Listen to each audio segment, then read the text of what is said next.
Nibyo kambanze mbasabe ibizo muri mwe muhagaritse kuko amakuru ageze ahandi bavuga ngo umwana arira nyina niyumve.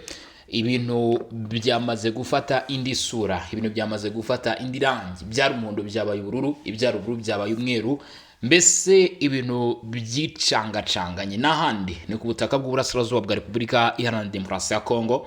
Bamwe bajya bavuga bati iyi bintu birimo birakomera bigiye kurangira, ese koko iyi ntambara yo mu burasirazuba bwa Repubulika Iharanira Demokarasi ya Kongo yaba irimo iragenda igana ku musozo cyangwa ahubwo turi mu itangiriro ry'iyi ntambara? Igira hino rero tubane hano kuri John Info muri amakuru yacu uyu mugoroba wa tariki 28 z'ukwezi kwa kabiri y'umwaka w'2026. Ngende Bosco kuri mikoro za John Info sanzwe kugeza amakuru busesenguze ndetse nibigaruka kuri politike by'umwihariko hano mu karere ka Afrika y'ibiyaga bigari, ariko tukibanda kuri intambara irimo ijya mbere mu burasirazuba bwa Repubulika Iharanira Demokarasi ya Kongo. Hari inkuru yakomeje kugenda iteza saga ku buryo bukomeye cyane. Iyo mvuze saga bateje ikibazo, arabavuga bati ni kidodo, ni ibiri kuvugwa muri Kivu y'Amajyepfo kugeza uyu mugoroba birimo biragenda bigarukwaho, bamwe barabyemera.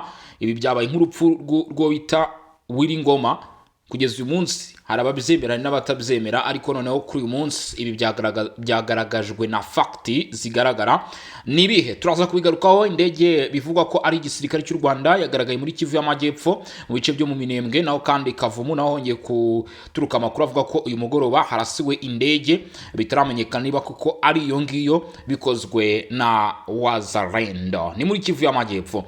Naho kandi kugeza kuri izi saha muri Kivu y'Amajyaruguru teritwari ya Masisi Wazalendo barigamba gufata abarwanyi benshi cyane umutwe twaje nkora 23 ku imbere ku rugamba mirwa n'imazi iminsi iba, ndetse aba bakaba baje kuberekana.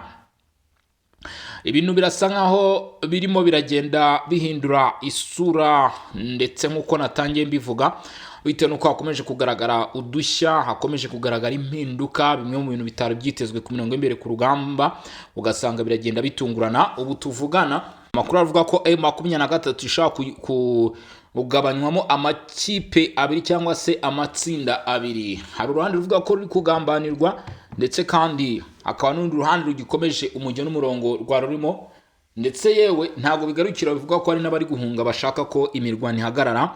Ibyo byose bitewe nuko impande zombi uko ari ebyiri zitarimo kugenda zibyumvikanaho, bikaba byakomeje kugenda biteza ikibazo mu bagize iri tsinda ry'inyeshyamba.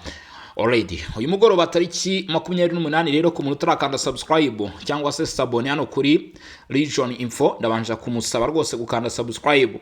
Ku batarabikora kuri Barore TV namwe nuko nago twigeze tubibagirwa, namwe munyarukire mu kande subscribe hanyuma mutubaze amakuru. Rero nibyo ni muri Kivu y'Amajyepfo ku butaka bwa Repubulika Iharanira Demokarasi ya Kongo. Kavumu haturutse inkuru itangajwe na Wazalendo. Iyi nkuru imaze gutangazwa cyangwa se gushyirwa hanze n'urubuga rukoreshwa na Wazalendo, bavuze ko bamaze kurasa indege. Iyi ndege bikaba bikekwa ko ariyo mu by'ukuri y'umutwe wa 23 yavutswe kuba igisirikare cy'u Rwanda yagaragaye mu masaha mu gitondo mu bice byo muri mu Minembwe. Ubu amakuru atugeraho aravuga ko ibi biturutse aho bita ikavumu. Kavumu hasanzwe ari ikibuga cy'indege, ndetse bikaba bihanwa neza ko iyi ndege yagaragaye iminota 15 mbere yo kwitangira kuraswa na Wazalendo izenguruka iki kirere. Abenshi bakavuga ko M23 ndetse yaba yifashishaga iyi ndege kugira ngo babashe kubona aho aba Wazalendo FARDC cyangwa se aho muri rusange umwanzi wabo ari, kugira ngo babanze kuba bamurasa. Icyakoza bivuga ko ibi bitero bitigeze bigera ku ntego, bitabashe kugera ku ntego kuko nyuma y'iminota 15 yonyine gusa iyi ndege izenguruka hano mu kirere nta kintu igeze ibona, ahubwo amakuru akavuga ko hatunguranye amasasu menshi cyane, amasasu menshi cyane, cyangwa se umufiririzo. Bavuze umufiririzo ni amasasu batari guhagarara, cyangwa se ni ikintu cyo kiri gukorwa ku bwinshi. Rero ngo haje kubaho amasasu yarashwe umufiririzo kuri indege. Hanyuma rero urwo rusaku rw'amasasu rwumvikanye ndetse n'indege yagaragaraga hejuru y'ikirere cya Kavumu byatumye benshi batangira kugira ubwoba, bavuga bati ibi kuba Masisi Rubaya bishobora kuba bigiye kwimukira no muri Kivu y'Amajyepfo, ndetse baravuga bati ntabwo byari byoroshye. Cyakoze mu minota mikeya cyane indege yakomeje kuraswaho, yahise yongera iragenda nk'uko bayirasagaho babivuga, yahise iminuka mu misozi, ndetse bitewe n'uko ibi ari ibice by'imisozi ndetse Repubulika ya Demokarasi ya Kongo ari igihugu kirengera ngo murabizi, ntabwo babashije kumenya ese iyi ndege yaturukagahe cyangwa se yakomeje ijya mu kihe cyerekezo nk'uko amakuru aturuka muri bice abigaragaza. Gusa cyakoza dukomeje gukurikirana ibya aya makuru kugira ngo tuze kubasha kumenya uko byifashe cyangwa se ikiri inyuma y'aya makuru. Gusa tukivuga ku bijyanye n'indege rero, hari n'andi makuru yaje kumenyekana ahera mu masaha ya mu gitondo, kuko aya ngaya yamenyekanye uyu mugoroba bitangajwe na Wazalendo. Mu gitondo rero hasohotse video yari irimo igaragaramo indege. Ni video yamaraga amasegonda atari menshi cyane, gusa icyakoza iyi video ngo ikaba yagaragazaga indege yiswe iy'igisirikare cy'u Rwanda, yagaragaraga mu bice byo muri teritwari ya Fizi mu Minembwe, nayo izenguruka hejuru y'ibi bice, ariko ngo akaba ari muri zone zikorerwamo kandi zikagenzurwa n'umutwe witwaje intwaro 23. Niho bitandukaniye na hano muri Karehe ndetse na Kabare, ibice byo muri Kavumu, nk'uko amakuru atugera bivuga ko indege yafataga ikirere cya Kabare na Kavumu. Ntabwo rero ho byabayeho ko indege izenguruka mu myanya M23 igenzura, kuko impamvu hano muri izi zone zo muri teritwari ya Fizi M23 yiganje cyane ku bice uyu munsi bikirimo twirwaneho na 23, niyo mpamvu bivuga ko itigezeyo iraswa, ariko ngo ntabwo yatinze muri iki kirere. Hanyuma rero Karehe Kabare hano muri Kavumu iminota 15 ngira ngo murumva ko ari myinshi, abakokinga baba bamaze gukokinga cyangwa se abitegura kurasa. Bikavuga ko rero iminota 15 yashize iyo ndege hano iri kugaragara muri Kavumu nibwo yahise itangira kuraswa. Gusa ntabwo byigeze bitangazwa ko niba yaba ari yagaragaye mu bice byo muri Kivu y'Amajyepfo cyangwa se ari indi. Gusa cyavuzwe nuko hagaragaye indege kandi yarashwe, ndetse no mu Minembwe hagaragaye indege yiswe igisirikare cy'u Rwanda. Aya makuru akaba atarasuzumwa neza 100% ngo yemezwe. Gusa byavuzwe n'uruhande rwa guverinoma ya Repubulika Iharanira Demokarasi ya Kongo, bahamya ko aya makuru yaba ari ukuri. Dukomeza tuvuye hano muri Kivu y'Amajyepfo tuje hano muri Kivu y'Amajyaruguru, ngira ngo murabizi ko hamaze iminsi hagaragara imirwano ikomeye cyane, imirwano nakwita ko itoroshye, ngira ngo n'uwayita ko yoroshye rwose byaba ibintu bidasa neza. Ni imirwano ari ikomeye cyane, ni ibitero bikomeye bya za drone. Muri mirwano rero ubwo FARDC yarimo igaba ibitero bya drone, Wazalendo nabo ku butaka barimo bagenda basarura bafata abari barimo bahunga. Muri urwo rugendo rero amakuru atugeraho araduhamiriza neza ko abarwanyi ba M23 ubwo bagendaga bahunga, bamwe bakoresha imvugo ngo barorongotana, mu by'ukuri haje gufatwa umubare mwinshi w'abarwanyi, ariko bikavuga ko ngo uko bafashwe cyangwa se uko byagiye bibaho, bagiye bafata umwe kuri umwe, bagenda bafata umwe ku wundi, mu kumara kubacakira cyangwa se kubafata rero bagiye bakusanyiriza hamwe. Bivuga ko aba barwanyi hari ababarizwaga muri Pareko FF, ndetse ni imitwe iyoboye na General Kigingi ndetse na General Matayomba. Abangaba bari barifatanyije n'umutwe witwaje intwaro 23 bakorana ibikorwa bigiye bitandukanye. Gusa video yagaragaye mu ifatwa ryabo bakaba bari bazengurutswe n'abarimo igisirikare cy'u Burundi FDNB, abarimo Wazalendo ndetse na FRDC. Muri video rero imara iminota igera kuri 2 bagenda baganirizwa rero, mu by'ukuri babazwa impamvu bagiye binjira mu mirwano n'izindi mpamvu zigiye zitandukanye. Ubona ko harimo abafite isoni nyinshi cyane. Wazalendo rero nababashije kugenda babafata nk'uko bo bagiye babivuga muri iyi video, bavuga bati aba bafashwe n'urugero ku bandi ko nabo mu by'ukuri bagomba kumenya ko mu minsi ya vuba nibaramuka bakomeje bashobora kugira iki, bashobora gufatwa. Mu bafashwe rero harimo n'abagiye bakomereka kubera kurumva ni imirwano yarimo iba, hari abagiye bahunga bakomeretse nk'uko byaje kugenda bigaragazwa, ndetse abangaba bivuga ngo hari n'abandi benshi cyane bashaka kuba barafashwe nk'uko byakomeje kugenda bivugwa. Ni matekwa rero zifashwe nanone ku mirongo y'imbere ku rugamba, nk'uko bivugwa n'uruhande rwa coalition ya FRDC. Ubwo General Kigingi ndetse na General Mutayomba bakomeje guhombera muri imirwano y'umutwe wa 23, bamwe babafashaga rero mu by'ukuri ku mirongo y'imbere ku rugamba. Ngira ngo tubigaruke noneho mu buryo bwimbitse nkubwire uko byifashe kugeza izi saa, ariko nibutsa abantu kugenda mukanda subscribe. Abarwanyi 32 rero nibo bafashwe na Wazalendo, ndetse ngo ubwo bagaragazwaga byabaye ngombwa ko babafasha babwira ati mwibare mubare umubare wanyu, hanyuma rero mu kumara kwibara bavuga ko ari 32. Abo bafashwe rero basabye bagenzi babo basigaye mu mutwe w'inyeshyamba gushyira intwaro hasi ndetse no kwishyikiriza leta. Bavuga ko bidakwiye ko umwana arwanya se, bashaka kugaragaza ko kurwanya igihugu cyabo ari nko kurwanya umubyeyi wawe. Ku ruhande rwa Wazalendo batangaje ko badateze gusubira inyuma, bavuga ko abazaba bakirwa bazafatwa mpiri, cyangwa abazanga kwakirwa bakemeza kurwana bazafatwa mpiri cyangwa bakicirwa ku rugamba. Banenze abakiri mu mashyamba babaza impamvu bakomeje kurwanya igihugu cyabo ndetse no kwemera gupfira mu ntambara itabagirira akamaro. Abo bavuze ko ababashishikariza kurwana baba bari mu mutekano, abana babo biga mu mahanga, bo bagasigara ku rugamba bapfira ubusa. Abasore bafashwe nabo batangaje ko bifuza kuva muri uwo mutwe w'inyeshyamba, ariko bakavuga ko bitoroshye guhunga aho inyeshyamba zigenzura kuko biba byuzuyemo, kuko ibyo bice biba byuzuyemo umutekano mukeya, ariko nanone ikaba umutekano mwinshi gufata ushobora kugerageza gutoroka. Muri rusange abangaba rero akaba ari abagaragajwe na Wazalendo, bamaze kuba bacakirwa rwose bagera kuri 32.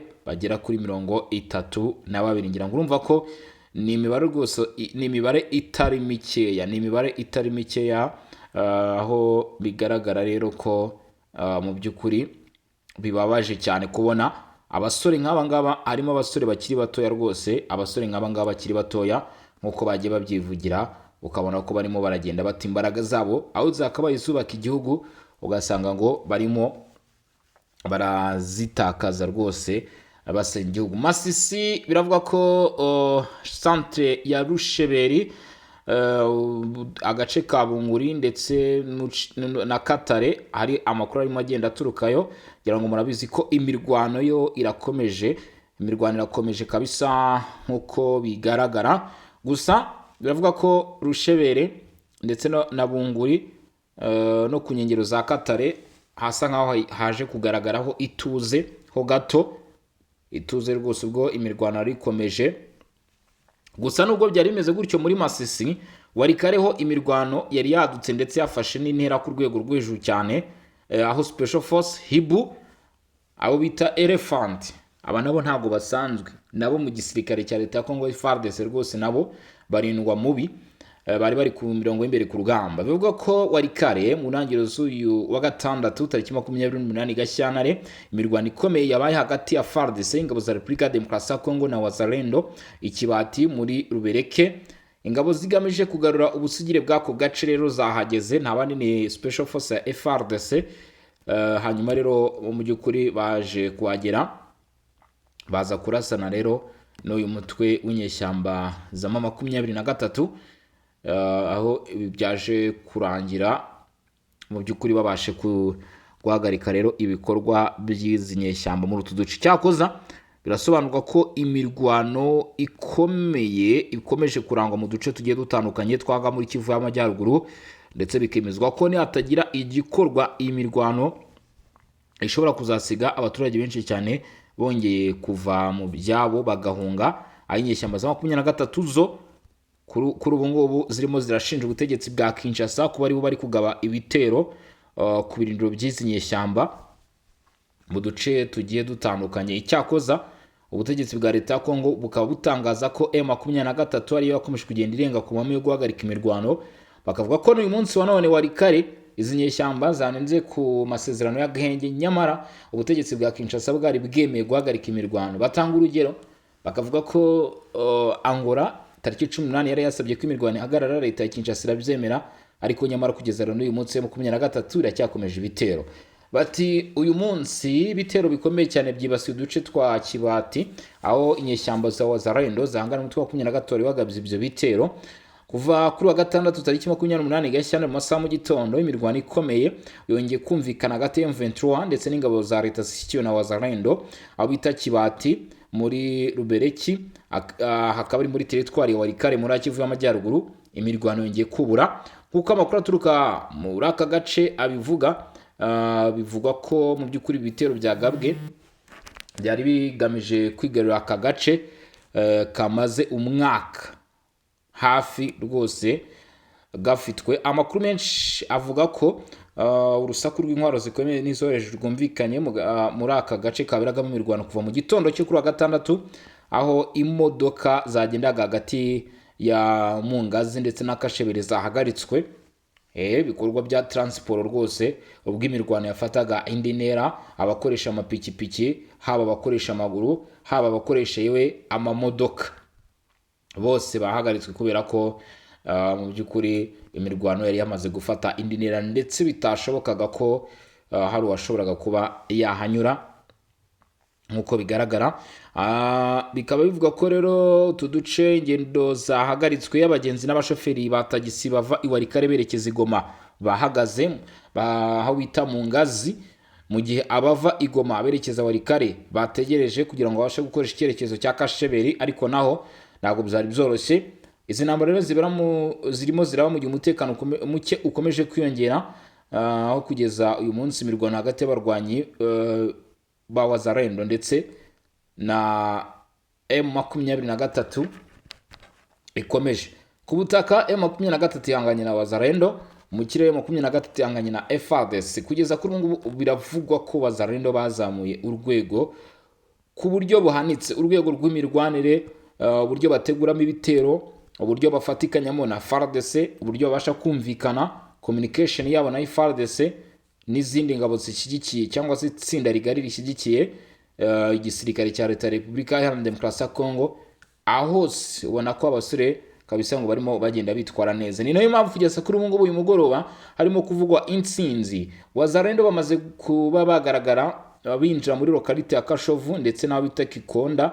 Ahangaha rero bikavuga ko hari kubaho imirwano hagati y'umutwe wa 23 vuga ko ishyigikiwe n'ingabo z'u Rwanda ndetse na Wazalendo.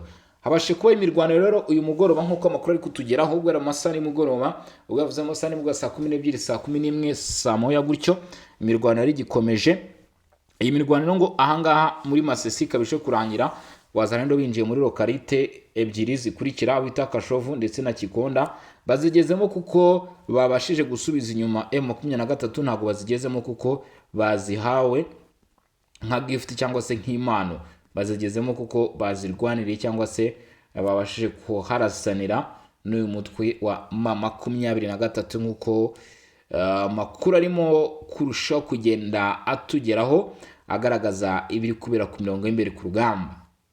M23 ngo yashatse guhagurutsa ikintu bita drones hano muri Kivu y'Amajyepfo, ariko drones nyine nakubwiye ko mu gutangira amakuru bahise abahungu bazikoramo rwose, Wazalendo barazirasa karahava zita zigenda iminota 10 yose.